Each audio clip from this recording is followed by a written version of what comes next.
Touchdown BC is sponsored by CFC. CanadaFootballChat.com is a national amateur football website and a source for high school and recruiting news in Canada. CFC's mission is to promote players, coaches, administrators, teams, and leagues from coast to coast. 40-plus local reporters write CFC's content covering Canadian, NCAA, and CIS recruiting, and high school players and teams across the continent. Touchdown BC is also sponsored by Chris Peckett. Veteran trial lawyer and football coach is now restricting his law practice to motor vehicle personal injury claims. Call his office at 604-519-6060 for a free consultation.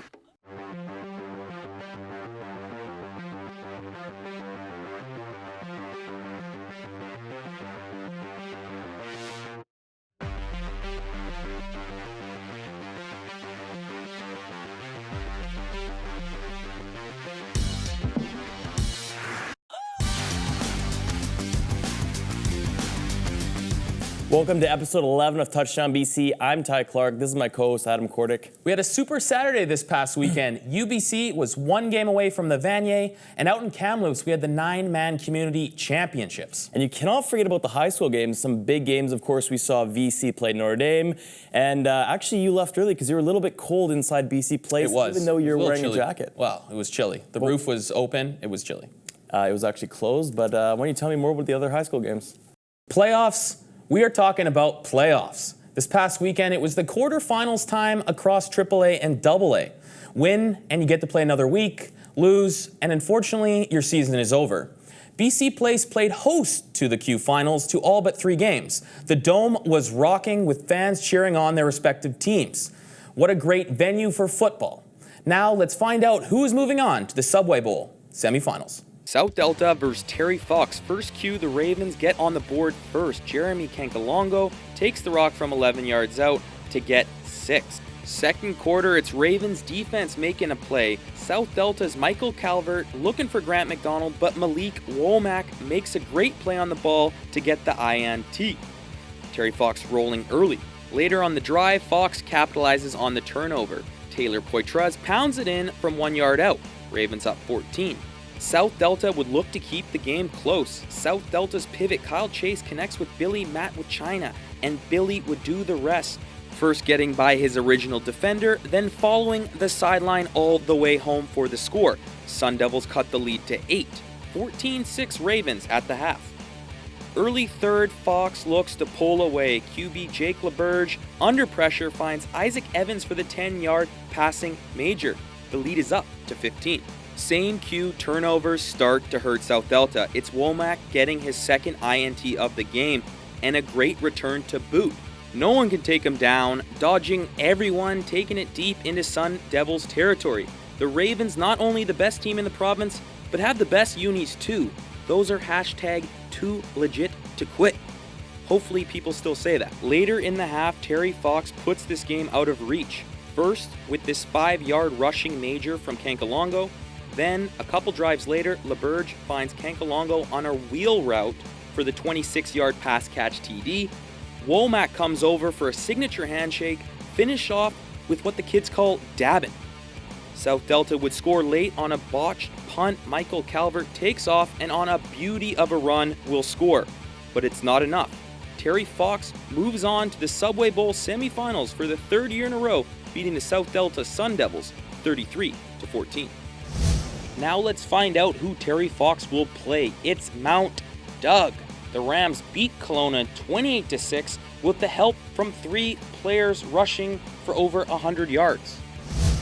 Mount Doug will play Terry Fox this Saturday in the semis at BC Place. Kickoff at 2:30. STM taking on New West. First cue, it's David Penalver getting the rock from STM's 20. Penalver just too quick, going yard for the rushing major. New West up 7 early. Late in the queue, Hayek score again. Who has the ball? It's True Dancy going 45 yards for the score. New West, one of the toughest offenses to scheme for. You just don't know who has the ball. Early second, Knights pivot Liam Finan looks to pass but is picked off by Jeff Luktu, who takes the ball all the way into the Knights red zone. Very next play, it's True Dancy getting the handoff again. Knights can't contain him. He runs it in for his second rushing major of the day. New West up by 20. Late second, the Knights look to put a drive together, but they fumble the ball on this option play. Roshan Bhattacharya with the recovery. Couple plays later, Hayek's look to score before half, but QB Jamie Sheeho is picked off by Jacob Chua. New West go into halftime with a big lead. Fourth Q, it's New West with the dagger. Gravur Guman takes the handoff, finds a massive hole. He takes off, cuts inside, and goes untouched for the 40-yard rushing major. STM would get on the board late on this 20-yard TD run from Colby Bolshevik, but it would be too little too late. Next drive, STM fumbles again. New West recovers. The New West Hayeks moving on, beating STM 27-13. VC versus Notre Dame. Irish score first. It's Michael Lee running in from 2 yards out. VC up 6. Same quarter, it's Chris Ellis getting the rock, finding a hole, throwing down a massive stiff arm. Ellis rumbles into Juggler's territory. Couple plays later, Irish QB Jacob Samuels throws a great ball to Ryzen John, who makes the catch for the major. 13-0 Irish. Jugglers' next drive, Liam McIntosh bats a pass out of the air, and it's D-tackle Jag Sandhu who catches it and scores. The best thing about a big guy getting a touchdown is a big guy celebration. Fourth Q, Van College's D stays perfect. Bobby Singh picks off Jugglers' QB Anthony Crescenzo not once, but twice in the fourth. Singh finished with 3 picks in the game. BC cruises on their way to the semifinals, capped off with the TD from Javier Sanchez Morata. BC wins 27-0 over Notre Dame. Vancouver College and New West are both 1 win away from playing in the Subway Bowl final. They will meet this Saturday in the Dome, kickoff at 7:30 p.m. Now let's take a look at the scores from the AA quarterfinals. GW Graham won an overtime thriller against Holy Cross, and Carson Graham ends Prince George's playoff run, beating the Polars 34-20. We have a Graham Bowl in the semis. GW taking on Carson this Saturday at BC Place, kickoff at noon. To the other side of the AA bracket we go. Langley moves on after a 28-21 victory over Vernon, and Abbotsford upsets the reigning 2-time champ John Barsby 50-36. Abbotsford will play Langley for a spot in the AA Subway Bowl final. Game will be played Saturday, BC Place, kickoff at 5. Can't make it to the varsity games? Check out the webcast for all 4 games at sportscanada.tv. To the Tier 2 semis we go. How Sound beat Eric Hamber 18-12 in OT. Shout out to all the Hamber guys on a great season. Rajit, Arthur, Callum, Noah, and Jeffrey. And Earl Marriott is moving on with a win over Spectrum. The Tier 2 varsity champion will be decided this Saturday at BC Place. How Sound taking on Earl Marriott for the title. Should be a good one. Kickoff at 9:30 a.m. The TDBC Player of the Week is Chase Claypool. The Abbotsford Panther helped his team advance to the semifinals last week. The future Notre Dame and NCAA star played a huge role on both sides of the ball. Joining me now is TDBC insider and 2-time provincial champ as a player, Dino Jeremia. Dino, let's get right into the action. Huge weekend this past weekend. Let's start with Mount Doug, maybe playing their best game of the year against Kelowna. As we've talked about, Mount Doug, no stranger to the playoffs, putting it all together as they get when it counts. We've talked about their series of success over the last several years, and again, they're starting to peak at the right time. I think Gavin Cobb had his best game so far this year, pretty much unstoppable, so they're hitting the stride where they usually do at this time of year. So Mount Doug moving on. Let's also see on who they're going to play. It was Terry Fox who beat South Delta. It looked like a close game in that first half, but it looks like Terry Fox, just too good, just poured it on in the second. Yeah, I thought South Delta did a pretty good job early of matching the physicality on the line of scrimmage. Went back and forth for a little bit, but just too many weapons on that Terry Fox team. They can pass, they can run. So eventually that offense took over, and they had a tough time. South Delta did in stopping them on either on the ground or in the air. Well, what looks like to be one of the great games this weekend, Mount Doug looking for their 5th straight Subway Bowl final, playing Terry Fox. How does Mount Doug stop Terry Fox? I think the biggest thing with Mount Doug is they got to try to keep the ball. They got to have longer drives, and that's going to be a tough thing for them because they do have the talent with Cobb to hit early and hit the big play. I think they have to keep their possessions to take away the ball and the ball control from that Terry Fox team. Limit what Terry Fox can do on offense by giving him less chances, and then score on every opportunity. Moving on, New West beating STM, and normally New West wins their game with their offense. It looks like they got tons of help from their defense in this one. Yeah, I mean, they still put up a lot of points, but at key situations, their defense came up big. That speed that they have seemed to really take over, and that's going to be they're going to be a tough team to stop. We'll talk about them with Vancouver College. Yeah, and then Vancouver College beating Notre Dame in that other game. Yeah, so I think Vancouver College was solid all the way through. Notre Dame had some injuries to key people that obviously didn't help. And Vancouver College now taking on New West, that's going to be a great battle. I think that the great thing for Vancouver College is they've already played New West, so they've seen that offense, that unique wing T type offense.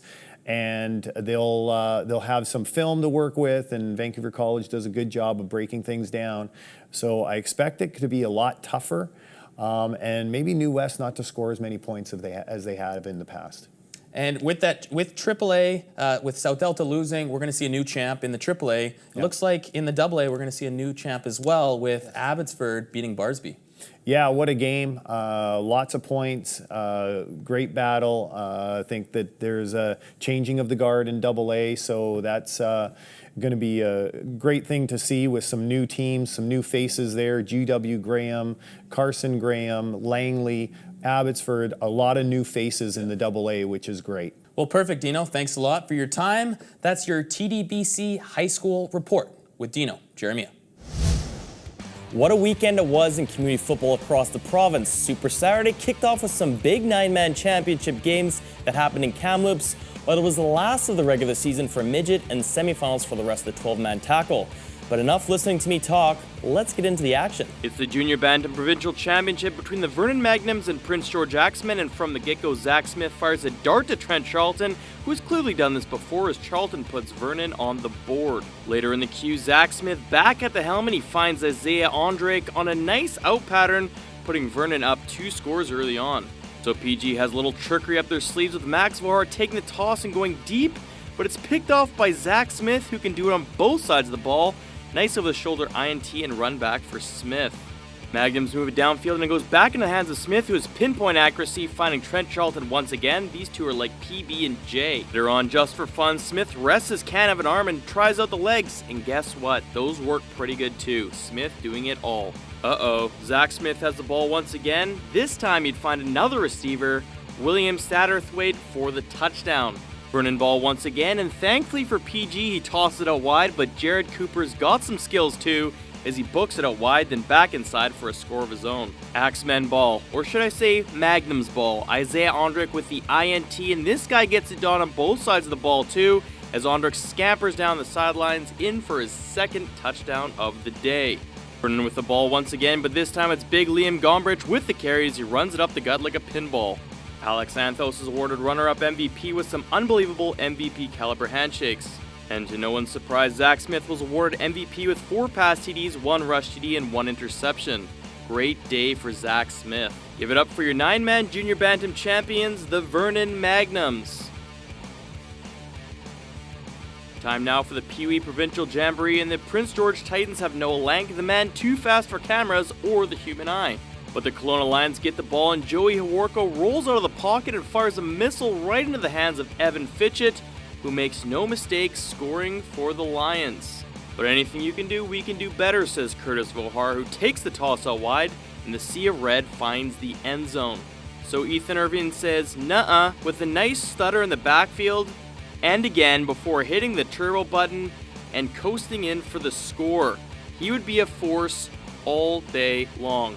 Titans versus Hitmen now, and Isaac Slavic, sneaky, makes it look like he's going up the middle but tricks everyone else before bursting to the outside for the touchdown. Victoria get the ball back, and Hunter Swift goes hunting, bowling over Isaac Slavic, who had the previous score, and just as he switches the ball to his left hand, he hits the power boost, and he's gone like the wind, in for his first touchdown of the day. Now Victoria plays Kelowna, but Hunter Swift's game plan remains the same. If he's not bowling guys over, he's showing off the speed, and that's exactly what he does here. And as I said earlier, Kelowna always has a chance as long as Ethan Irving is in the backfield. He must be related to Michael Irving, as he cuts midfield, swipes through Victoria's defenders like warm butter, and when you're that fast, you can pretty much just waltz right into the end zone with nobody having a chance at catching him. But the Hitmen do get the ball back, and they put it into the hands of Miltiadis Koulelis, who bears an uncanny resemblance to Mike Allstott, and Big 88 is in for the score. Titans play the Lions once again, this time for all the marbles, and Curtis Vohar scores a beautiful spinning TD for PG. But as we saw earlier, he's not the only one that can score, with Noah Lark running in his second of the day as well. Hunter Swift was third place MVP for Victoria with 3 rushing TDs. Ethan Irving was runner-up MVP with the Lions for 4 rushing TDs and 1 kick return touchdown. And Curtis Vohar was named Prince George Titans MVP after scoring 3 touchdowns of his own. And with that, the Prince George Titans are 9-man Pee Wee Provincial champs. It's the Adam Provincial Jamboree, and right out of the gates, Vanderhoof's Cooper Zeiler fakes the handoff and bootlegs out to the right before making a nice juke inside and a great stutter step, throwing the Kamloops defenders off, and he would break a couple tackles before going the distance. Nice play by Zeiler. So it's Kamloops' turn, and they hand it off to No Jelks. This guy is no joke. He is dangerous. I mean, I don't even think Barry Sanders had the moves Jelks does. Look at the jukes, the spin moves, the stiff arms he's got at his disposal. After nearly dancing around every single Vikings defender, he finally finds the promised land. This guy is good. Vikings ball once again, and Zeiler hands it off to Grayson Turgeon, and he Turgeons the Jets in for the touchdown. Meadow Ridge Knights versus Vanderhoof Vikings now, and just remember this guy, Carter Smith, because he was doing this all day long. Look at that speed burst down the sideline. Smith is so fast the camera can barely keep up to him. Meadow Ridge ball once again, but this time it's Blake Heber getting the rock, and just watch this guy breaking tackles like it's his day job. Knights looking sharp early on in this one. So the Knights play on against the Kamloops Broncos, and guess who has the early impact? That's right, Carter Smith with the fake handoff, and he takes it off to the right once again. Broncos, Vikings, Broncos ball, and Liam Meneely replicates the movements of a former Broncos legend who also used to wear number 7. I wonder who that could be. Touchdown Meneely. Broncos ball once again, and the ball goes back to Barry Sanders. Sorry, I meant No Jelks. And just watch this run, people. He turns off his navigational system and relies on his instinct and God-given talent. He breaks tackle after tackle after tackle. What an amazing run. But not so fast as Carter Smith, as Smith uses those big long strides and raises the football in the end zone just like he would the championship trophy later on. Cooper Zeiler was a third place MVP with a gorgeous touchdown for the Vikings. Unsurprisingly, No Jelks was the MVP for the second place Broncos with 4 touchdowns. And Carter Smith had a whopping 7 rushing TDs in his MVP performance for the Knights. And with that, say hello to your 9-man Adam Provincial champions, the Meadow Ridge Knights. Here's a quick look at the scores from the last week of the regular season in Midget. And with that, the first semifinal game is between North Surrey and Victoria on Sunday at Bear Creek Park at noon. Our other Midget semifinal game is also on Sunday at 3 p.m. at McLeod Athletic Park between Langley and Chilliwack. And over in Bantam, one of the semifinal games is at Denison Park on Sunday between South Delta and North Surrey. Our other semifinal Bantam game is between North Langley and Victoria, with that one happening at McLeod Athletic Park on Saturday at 1:30. In the VMFL Junior Bantam semis, Cloverdale destroyed North Surrey 43-0, while Coquitlam topped South Delta 38-7. So that sets the stage for the VMFL Junior Bantam Finals, with Cloverdale taking on Coquitlam at Cloverdale Athletic Park on Sunday at 11:30 a.m. And in the VMFL Pee Wee semis, the Wildcats blanked the Wolverines 32-0, while Delta said "We the North," topping North Surrey 28-6. With that, the VMFL Pee Wee Championships are set as Coquitlam takes on North Delta on Sunday at Mackin Park at 10 a.m. And last but certainly not least, in the VMFL Adam Championship, Cloverdale will play North Surrey, with that one happening at Cloverdale Athletic Park on Sunday at 9:30 a.m. And when we come back, the UBC Thunderbirds travel to Antigonish to play St. Francis Xavier in the UTEC Bowl. The CFL and our partners at Football Canada want to make sure we keep growing, promoting, and investing in a safe game. Football Canada now requires all amateur coaches to be safe contact trained by 2017. By creating a standard of safety for all in our football community, we're making an already great game even better. Make sure your youth coach is safe contact trained, because making a safe game means making a better game.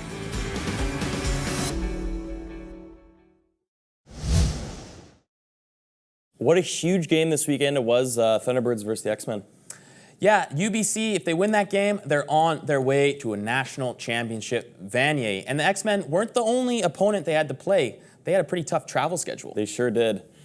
With their confidence high after a mammoth win last week against the Dinos, lots of people predicted UBC would run over the X-Men, the best team in the AOS. With head coach Blake Neal getting his team on track, Michael O'Connor starting to look like a seasoned vet as well, all systems were go on Saturday. But it wouldn't just be a walk in the park on a warm, sunny day. UBC, St. FX, UTEC Bowl up for grabs. X-Men ball, and Devon Cook fires a pass to Christian Ridley, but he can't secure it.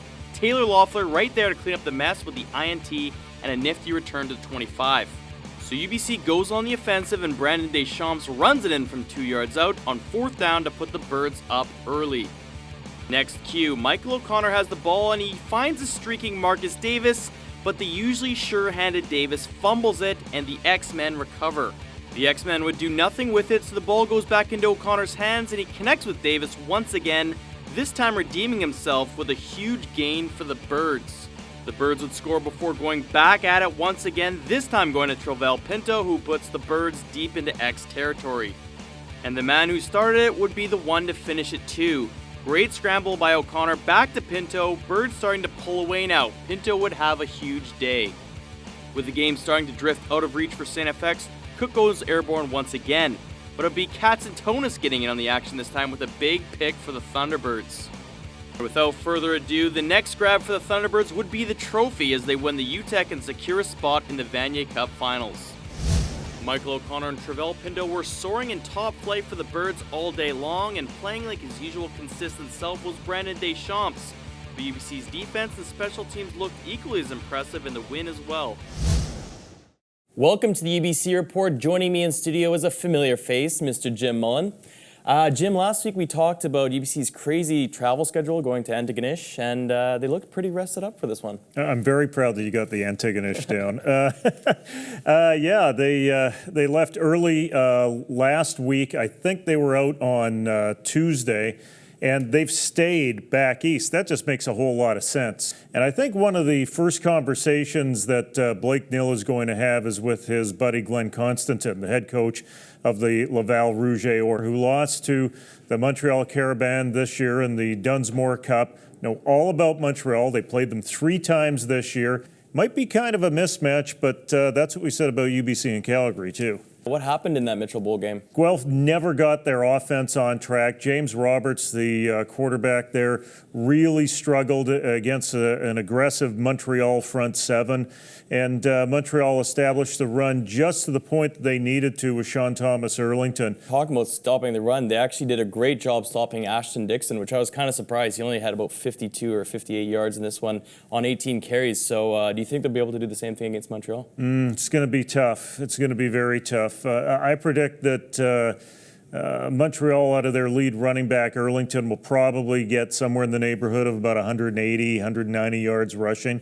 I think what UBC has to do against Montreal is they have to contain the passing game. They've shown that they've been very aggressive in that defensive secondary, and through hits alone, they've been able to cause turnovers. That could be very important for the Thunderbirds against Gabriel Cousineau, a fifth-year quarterback who's already won the Vanier Cup once. I think also with UBC, if they have a hope in this game, it's through special teams. If Montreal's offense stalls early, if you have a lot of two and outs, Quinn Van Gilswyk, in comparison to Montreal's kicking game, can probably earn you 15 yards an exchange. You can own field position then. If you can own field position, you can own the scoreboard.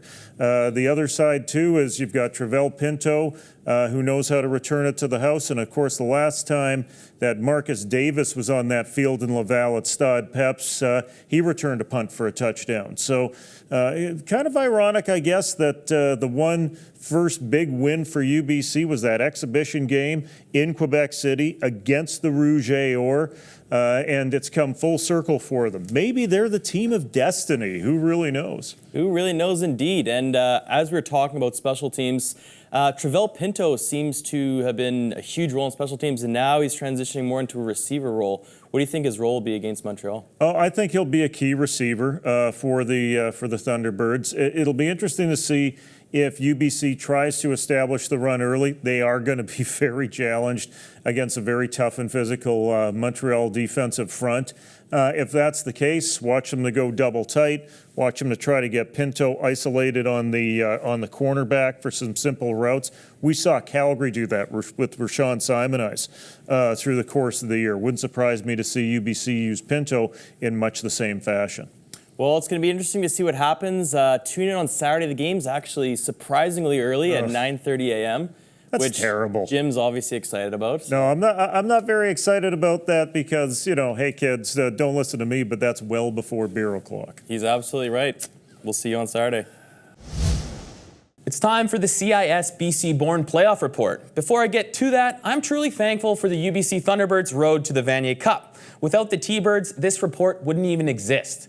UBC uses 2 BC-born running backs, add in a couple BC receivers, and finish it off with predominantly BC-born defense who held St. FX to 9 points last weekend. Good luck to all of them this weekend in the Vanier Cup. Bring the cup home.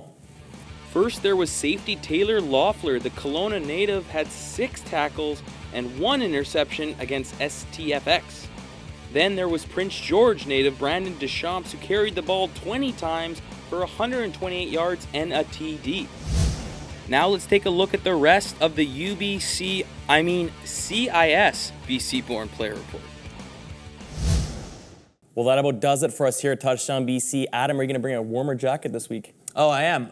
This Saturday, BC Place is hosting the semifinals in AA and AAA. I'll be there, and I'm going to dress accordingly. That's right. It'll actually be the second Super Saturday with the UBC Thunderbirds playing the big game and a bunch of playoff games going on community. So we'll see you then. He's Adam Kordick. I'm Ty Clark. We'll see you next week. Go T-Birds. Touchdown BC is sponsored by